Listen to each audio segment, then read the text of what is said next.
ఉన్న బంగారాన్ని విడిపించి ఆ రోజు ఆన్లైన్ రేటుకే మేము కొంటాం. Sharma gold company. అందరికీ నమస్కారం. Welcome to our channel. నేను మీ రమ్య. అక్టోబర్ మాసంలో 12 రాష్ట్రాల వారికి ఏం జరగబోతుంది అని మనకు తెలియజేయడానికి ఈరోజు మన ముందున్నారు ప్రముఖ జ్యోతిష పండితులు, అలాగే లలిత ఉపాసకులు బ్రహ్మశ్రీ నానాజీ పట్నాయక్ గారు. గురుగారిని అడిగి మరెన్నో విశేషాలు తెలుసుకుందాం. గురుగారు నమస్కారం. శ్రీమాత్రే నమః. గురుగారు, అక్టోబర్ మాసంలో కుంభరాశి వారికి ఎలా ఉండబోతుంది? అక్టోబర్ మాసంలో కనుక కుంభరాశి వారికి కనుక చూసుకున్నట్లయితే వీళ్ళకి అష్టమ స్థానంలో గ్రహణం పడుతుందమ్మా ఇప్పుడు. కాబట్టి సూర్యగ్రహణం 2వ తేదీ పడుతుంది. కాబట్టి అక్టోబర్ మాసంలో వీళ్ళకి ఏంటంటే అమ్మ పర్టికులర్గా ఈ అష్టమ స్థానంలో ఉండేటువంటి స్థితి ఏంటంటే నాట్ నెగిటివ్ నాట్ పాజిటివ్, న్యూట్రల్గా ఉంటుంది. అయితే వీళ్ళకి మిగతా అంశాలు కనుక చూసుకుంటే కనుక ధనాధిపతి ఎవరైతే గురువు ఉన్నాడో, ధనస్థానంలో రాహు ఉంటూ ధనాధిపతి గురువు ఎప్పుడైతే 4వ స్థానంలో ఉంటాడో ఆన్లైన్ త్రూగా ధనయోగము అంటారు. అలానే ఏదో ప్యాకాట్లో ఈ రమ్మి అవి కాదు, మామూలుగా ఏదైనా ఒక ప్రోడక్ట్ అమ్ముతున్నామా, కొంటున్నామా, సర్వీసెస్ ఇస్తున్నామా, ఇట్లాంటి వాటి ద్వారా ధనయోగం ఉంది. కాకపోతే ఈ 3వ అధిపతి కుజుడు ఎప్పుడైతే 6లో నీచ పొందబోతున్నాడో కొంచెం వీళ్ళ యొక్క సిబ్లింగ్స్ ఎవరైతే ఉంటారో వాళ్ళు వాహనాల మీద వెళ్ళేటప్పుడు జాగ్రత్తగా వెళ్ళమని చెప్పాలి 20వ తేదీ నుంచి ఒక 4 రోజుల పాటు. ఓకే. అలాగే 4వ స్థానంలో ఎప్పుడైతే గురువు ఉన్నాడో 4వ అధిపతి భాగ్యస్థానంలో ఉండడం, 4లో గురువు ఉండడం అనేటువంటిది ఏదైనా ఇప్పుడు చూడండి ఏదైనా సబ్జెక్ట్స్ నేర్చుకోవడానికి, అందులో ముఖ్యంగా వేద విద్యలకి ఇట్లాంటి వాటికి చాలా బాగుంటుందని చెప్పుకోవచ్చు మనం. ఓకే. అలాగే ఏదైనా కొత్త ప్రాపర్టీ పొందడానికి కూడా ఇది ఒక రకంగా మంచిది. ఎందుకంటే 4లో శుభగ్రహము, 4 నుంచి 6లో శుక్రుడు, అంటే 2 శుక్ర రాశుల్లో 2 శుభగ్రహాలు ఉన్నాయి అక్కడ. సో ఇది ఒక రకంగా చెప్పాలంటే ఏదైనా విద్యలు నేర్చుకోవడానికి, ఇంట్లో శుభకార్యాలు జరుపుకోవడానికి, ఎప్పటి నుంచో అంటూ ఉంటారు పిల్లలకి ఉపనయనం చేయించాలంటే అట్లాంటివి ఏవైనా ఫిక్స్ అవ్వడానికి ఇట్లాంటి ఫలితాలు ఇస్తూ ఉంటుంది అదొకటి. అండ్ అలాగే మరొక విషయం ఏంటంటే ఇక్కడ ఈ యొక్క మాసంలో ముఖ్యంగా వీరికి హైయర్ ఎడ్యుకేషన్ కూడా చాలా బాగుందని చెప్పుకోవచ్చు. కాకపోతే ఉద్యోగ సంబంధించిన విషయంలో 20వ తేదీ తర్వాత కాస్త జాగ్రత్తగా ఉండాలి. బికాజ్ ఆఫ్ 10th లార్డ్ ఎవరైతే కుజుడున్నాడో నీచి పొందుతున్నాడు. సో ఎప్పుడైనా నీచి పొందేటప్పుడు ఏంటంటే కొంచెం నీచభంగా రాజ్యోగం కూడా జరుగుతుంది. అది ఒక ప్లస్ కూడా ఉంది అక్కడ. అంటే ఏమిటి, అబ్బా నా వల్ల కావట్లేదు, నేను చేయలేను, ఈ స్ట్రెస్ అమ్మవద్దు అనుకోవడం, మళ్ళీ అందులోనే హైప్ రావడం, వదిలేసి ఇంకో దగ్గర వెళ్ళినందుకు మంచి జరగడం, ఇట్లాంటివన్నీ కూడా అంటే అప్ అండ్ డౌన్స్ హైలో జరుగుతుంటాయి. అన్నీ కూడా లో లెవెల్లో జరగవు. అరే పోయింది ఉద్యోగం పోయింది అనుకున్నా సరే మళ్ళీ దానికంటే ఒక మంచి ఉద్యోగం రావడం, అలా వదిలేమని నేను చెప్పట్లే, అనుకోకుండా జరిగినవి వేరు, అట్లాంటివి ఎక్కువగా జరుగుతూ ఉంటాయి. అదొకటి. అండ్ అట్లాగే ఇక్కడ గమనించుకున్నట్లయితే కుంభరాశి వారికి పర్టికులర్గా సక్సెస్ అనేటువంటిది ఉంటుంది. ఎట్లాంటి విషయాల్లో అంటే వీళ్ళ ఫాదర్ సంబంధించిన విషయంలో, హైయర్ ఎడ్యుకేషన్ రిలేటెడ్ సంబంధించిన విషయంలో, పెద్ద మొత్తంలో ఏదైనా ఒక డీల్ సెట్ అయ్యేటువంటి విషయాల్లో సక్సెస్ అనేటువంటిది ఉంటుంది అని మనం చెప్పుకోవచ్చు. ఇక వీళ్ళు చేయవలసిన దేవతారాధన 20వ తేదీ వరకు ముఖ్యంగా విష్ణువు, లక్ష్మీనరసింహస్వామి ఆరాధన, సుబ్రహ్మణ్యేశ్వర స్వామి ఆరాధన చేసుకోవడం మంచిది. 20 తర్వాత కూడా చేయొచ్చు. కాకపోతే విష్ణు ఆరాధన పూర్తిగా నెల మొత్తం చేయడం అనేటువంటిది మంచిది. గురుగారు, ఎలాగో నవరాత్రులు వస్తున్నాయి కదా, ఉద్యోగం కోసం చూస్తున్నవారు కానీ, సంతానం కోసం చూస్తున్నవారు, పెళ్ళి అయి ఇబ్బందులు పడుతున్నవారు, వీరందరికీ నవరాత్రుల్లో ఎలాంటి పరిహారాలు చేసుకుంటే మంచి జరుగుతుంది? ఒకటేనమ్మా, నవరాత్రులు అంటేనే మనకి ఇంకా అద్భుతమైనటువంటి కాలం, అమ్మవారి యొక్క అనుగ్రహం ఎక్కువగా ఉండేటువంటి సమయం అంటారు ఈ నవరాత్రుల్ని. ఈ సమయంలో ఏంటంటే లలితా సహస్రనామాల్లో కొన్ని నామాలు ఉన్నాయి. ఇప్పుడు ఉదాహరణకి అప్పుల బాధలు చాలా ఎక్కువ మందికి ఉంటాయి. అవునండి.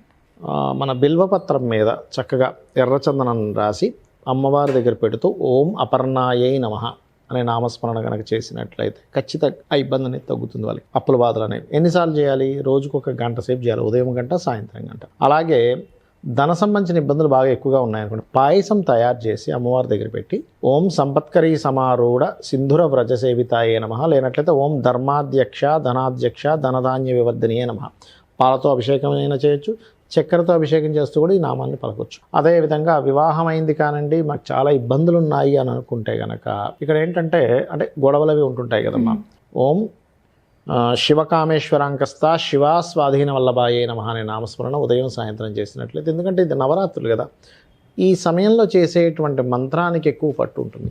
అలాగే మరొకటి ఏంటంటే ఉదాహరణకి ఉద్యోగం రావట్లేదు అనుకుంటే కనుక ఓం శ్రీమాత శ్రీ మహారాజ్ని శ్రీమత్ సింహాసనేశ్వరి నమః, లేనట్లయితే ఓం మాణిక్య మకుటాకార జానుద్వయ విరాజితాయే నమః చేసుకోవచ్చు. కొంతమందికి చూడండి మా పనులు మధ్యలో ఆగిపోతూ ఉంటాయి, కొంచెం వర్క్ అయ్యి ఆగిపోతూ ఉంటుంది. అలాంటప్పుడు ఏంటంటే వాళ్ళు పర్టికులర్గా చేయవలసినటువంటిది ఓం అష్టమీ చంద్ర విభ్రాజ అలికస్థల శోభితాయే నమః ఇది కనుక చేసినట్లయితే ఖచ్చితంగా బాగుంటుంది. ఇలా ఏంటంటే ఒక్కొక్క దానికి ఒక్కొక్కటి, కొంతమందికి హెల్త్ ఇష్యూస్ ఉంటాయి. అలాంటి వాళ్ళకి ఏంటంటే పర్టికులర్గా ఓం సర్వవ్యాధి ప్రశమని సర్వమృత్యు నివారణి అగ్రగణ్య చింత్యరూప కలికల్మశనాశిని నమః. ఏదైనా ఫుడ్ తినేటప్పుడు కూడా క్రీమ్ అచ్యుతానంతా గోవింద అనుకుంటూ తింటే కూడా వాళ్ళకి అది ఔషధంగా మారుతుంది.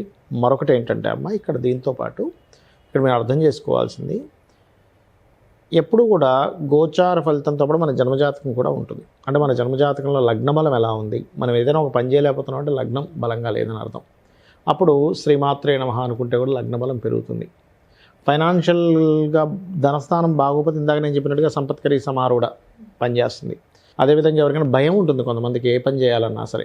అలాగా ఎక్కువ ఫియర్ ఉండేటువంటి వారు ఏంటంటే కనకాంగద కేయూర కమనీయ భుజాన్విత అనేటువంటి నామం అద్భుతంగా పనిచేస్తుంది. అలా ఒక్కొక్క దానికి ఒక్కో నామం, పలానా దానికి అమ్మవారి యొక్క రూపాల్లో పలానా రూపంగా ఉంటూ పలానా శక్తి కలిగి ఉందని అమ్మవారు అని చెప్పి మనం కనుక ఎప్పుడైతే కీర్తిస్తామో ఆ శక్తి మనకు వస్తుందమ్మా. కాబట్టి ఏంటంటే ఒకటే జాతకం ఎలా ఉంది, లేకపోతే నాకు వాస్తు బాలేదేమో, అమ్మో నేను ఇది చేయలేనేమో అది చేయలేమో, అవన్నీ కాకుండా ఏంటంటే నేను అమ్మవారిని నమ్ముకున్నాను, అమ్మవారే నాకు మొత్తం దారి చూపిస్తుంది అనేటువంటి భావనతో ఎవరైతే మంత్రాన్ని చేస్తారో, అంటే అమ్మవారిని స్మరించడం, మంత్రం అంటే ఇక్కడ ఏం లేదు, అమ్మవారిని మనస్ఫూర్తిగా స్మరించడం. ఇక్కడ మీకు రూపాయి ఖర్చు అవ్వద్దు దీనివల్ల, అంతే కదమ్మా.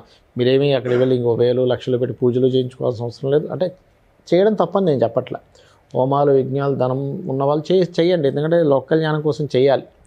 ఎందుకంటే మనకి దేవతలు స్వీకరిస్తారు, దాని ద్వారా విశ్వం బాగుంటుంది. కాకపోతే ఏంటంటే ఇప్పుడు ధనం లేదు, ముందే ఉద్యోగం లేదు, ఈయన అన్నన్ని వేలు పెట్టి ఎక్కడ చేయించుకుంటాడు.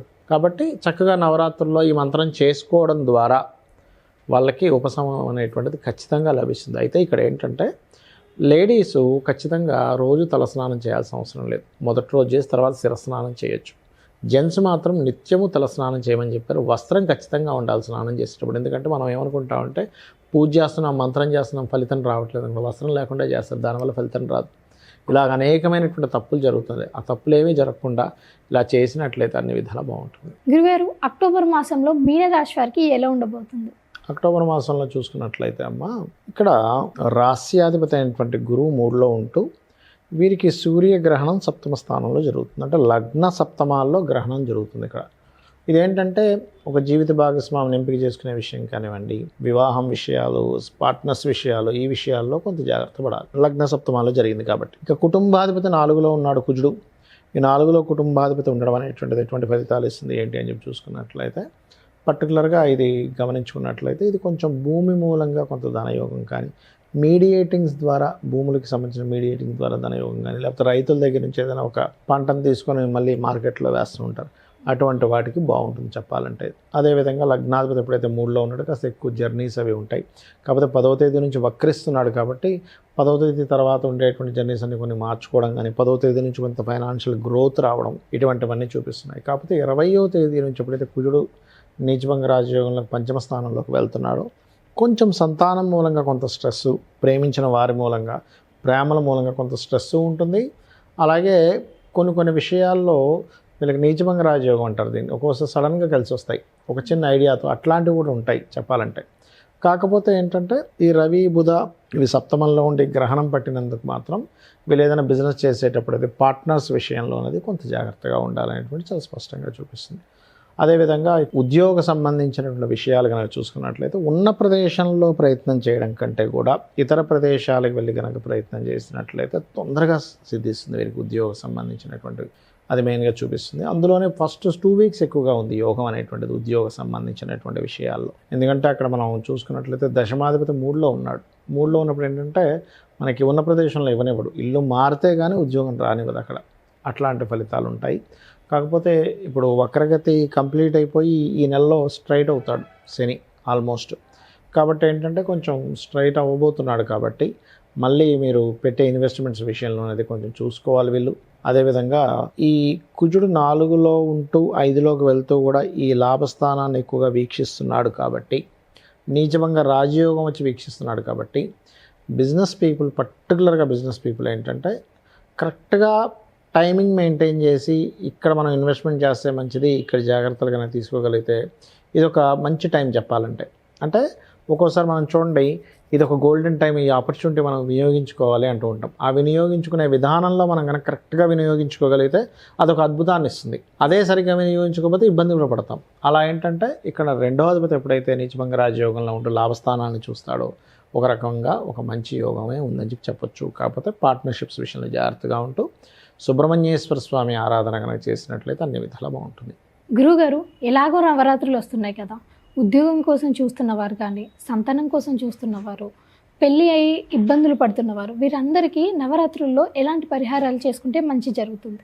ఒకటేనమ్మా, నవరాత్రులు అంటేనే మనకి ఇంకా అద్భుతమైనటువంటి కాలం, అమ్మవారి యొక్క అనుగ్రహం ఎక్కువగా ఉండేటువంటి సమయం అంటారు ఈ నవరాత్రుల్ని. ఈ సమయంలో ఏంటంటే లలితా సహస్రనామాల్లో కొన్ని నామాలు ఉన్నాయి. ఇప్పుడు ఉదాహరణకి అప్పుల బాధలు చాలా ఎక్కువ మందికి ఉంటాయి. అవునండి. మన బిల్వపత్రం మీద చక్కగా ఎర్రచందనం రాసి అమ్మవారి దగ్గర పెడుతూ ఓం అపర్ణాయై నమః అనే నామస్మరణ కనుక చేసినట్లయితే ఖచ్చితంగా ఆ ఇబ్బంది అనేది తగ్గుతుంది. వాళ్ళకి అప్పుల బాధలు అనేవి ఎన్నిసార్లు చేయాలి? రోజుకు 1 గంట సేపు చేయాలి, ఉదయం గంట, సాయంత్రం గంట. అలాగే ధన సంబంధించిన ఇబ్బందులు బాగా ఎక్కువగా ఉన్నాయనుకోండి, పాయసం తయారు చేసి అమ్మవారి దగ్గర పెట్టి ఓం సంపత్కరీ సమారూఢ సింధుర వ్రజ సేవితాయే నమః, లేనట్లయితే ఓం ధర్మాధ్యక్ష ధనాధ్యక్ష ధనధాన్య వివర్ధనీయే నమః, పాలతో అభిషేకం అయినా చేయొచ్చు, చక్కెరతో అభిషేకం చేస్తూ కూడా ఈ నామాన్ని పలకొచ్చు. అదేవిధంగా వివాహం అయింది కానండి, మాకు చాలా ఇబ్బందులు ఉన్నాయి అని అనుకుంటే కనుక ఇక్కడ ఏంటంటే అంటే గొడవలు అవి ఉంటుంటాయి కదమ్మా. ఓం శివకామేశ్వరాంకస్త శివా స్వాధీన వల్లభాయే నమః అనే నామస్మరణ ఉదయం సాయంత్రం చేసినట్లయితే, ఎందుకంటే ఇది నవరాత్రులు కదా, ఈ సమయంలో చేసేటువంటి మంత్రానికి ఎక్కువ పట్టు ఉంటుంది. అలాగే మరొకటి ఏంటంటే ఉదాహరణకి ఉద్యోగం రావట్లేదు అనుకుంటే కనుక ఓం శ్రీమాత శ్రీ మహారాజ్ని శ్రీమత్ సింహాసనేశ్వరి నమః, లేనట్లయితే ఓం మాణిక్య మకుటాకార జానుద్వయ విరాజితాయే నమః చేసుకోవచ్చు. కొంతమందికి చూడండి మా పనులు మధ్యలో ఆగిపోతూ ఉంటాయి, కొంచెం వర్క్ అయ్యి ఆగిపోతూ ఉంటుంది. అలాంటప్పుడు ఏంటంటే వాళ్ళు పర్టికులర్గా చేయవలసినటువంటిది ఓం అష్టమీ చంద్ర విభ్రాజ అలికస్తర శోభితాయే నమః, ఇది కనుక చేసినట్లయితే ఖచ్చితంగా బాగుంటుంది. ఇలా ఏంటంటే ఒక్కొక్క దానికి ఒక్కొక్కటి, కొంతమందికి హెల్త్ ఇష్యూస్ ఉంటాయి, అలాంటి వాళ్ళకి ఏంటంటే పర్టికులర్గా ఓం సర్వవ్యాధి ప్రశమని సర్వమృత్యు నివారణి అగ్రగణ్య చింత్యరూప కలికల్మశనాశిని నమః. ఏదైనా ఫుడ్ తినేటప్పుడు కూడా క్రీమ్ అచ్యుతానంతా గోవింద అనుకుంటూ తింటే కూడా వాళ్ళకి అది ఔషధంగా మారుతుంది. మరొకటి ఏంటంటే అమ్మ, ఇక్కడ దీంతో పాటు ఇక్కడ మీరు అర్థం చేసుకోవాల్సింది, ఎప్పుడు కూడా గోచార ఫలితంతో పాటు మన జన్మజాతకం కూడా ఉంటుంది. అంటే మన జన్మజాతకంలో లగ్నబలం ఎలా ఉంది, మనం ఏదైనా ఒక పని చేయలేకపోతున్నాం అంటే లగ్నం బలంగా లేదని అర్థం. అప్పుడు శ్రీమాత్రే నమః అనుకుంటే కూడా లగ్నబలం పెరుగుతుంది. ఫైనాన్షియల్గా ధనస్థానం బాగోపోతే ఇందాక నేను చెప్పినట్టుగా సంపత్కరీ సమారూఢ పనిచేస్తుంది.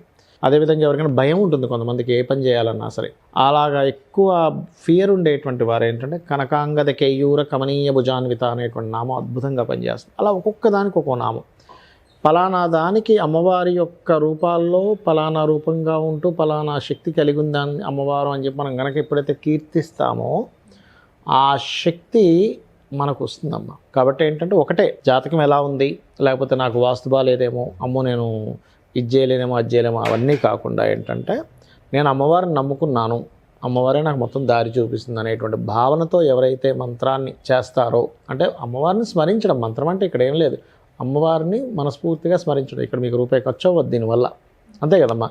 మీరేమీ అక్కడికి వెళ్ళి ఇంకో 1000 లక్షలు పెట్టి పూజలు చేయించుకోవాల్సిన అవసరం లేదు. అంటే చేయడం తప్పని నేను చెప్పట్లే, హోమాలు యజ్ఞాలు ధనం ఉన్నవాళ్ళు చేయండి, ఎందుకంటే లోక కళ్యాణం కోసం చేయాలి. ఎందుకంటే మనకి దేవతలు స్వీకరిస్తారు, దాని ద్వారా విశ్వం బాగుంటుంది. కాకపోతే ఏంటంటే ఇప్పుడు ధనం లేదు, ముందే ఉద్యోగం లేదు, ఈయన అన్నన్ని వేలు పెట్టి ఎక్కడ చేయించుకుంటాడు. కాబట్టి చక్కగా నవరాత్రుల్లో ఈ మంత్రం చేసుకోవడం ద్వారా వాళ్ళకి ఉపశమనం అనేటువంటిది ఖచ్చితంగా లభిస్తుంది. అయితే ఇక్కడ ఏంటంటే లేడీసు ఖచ్చితంగా రోజు తలస్నానం చేయాల్సిన అవసరం లేదు, మొదటి రోజు చేసి తర్వాత శిరస్నానం చేయొచ్చు. జెంట్స్ మాత్రం నిత్యము తలస్నానం చేయమని చెప్పారు. వస్త్రం ఖచ్చితంగా ఉండాలి స్నానం చేసేటప్పుడు, ఎందుకంటే మనం ఏమనుకుంటామంటే పూజ చేస్తున్నాం, మంత్రం చేస్తున్నాం, ఫలితం రావట్లేదు అంటే వస్త్రం లేకుండా చేస్తారు, దానివల్ల ఫలితం రాదు. ఇలాగ అనేకమైనటువంటి తప్పులు జరుగుతుంది. ఆ తప్పులు ఏమీ జరగకుండా ఇలా చేసినట్లయితే అన్ని విధాలా బాగుంటుంది.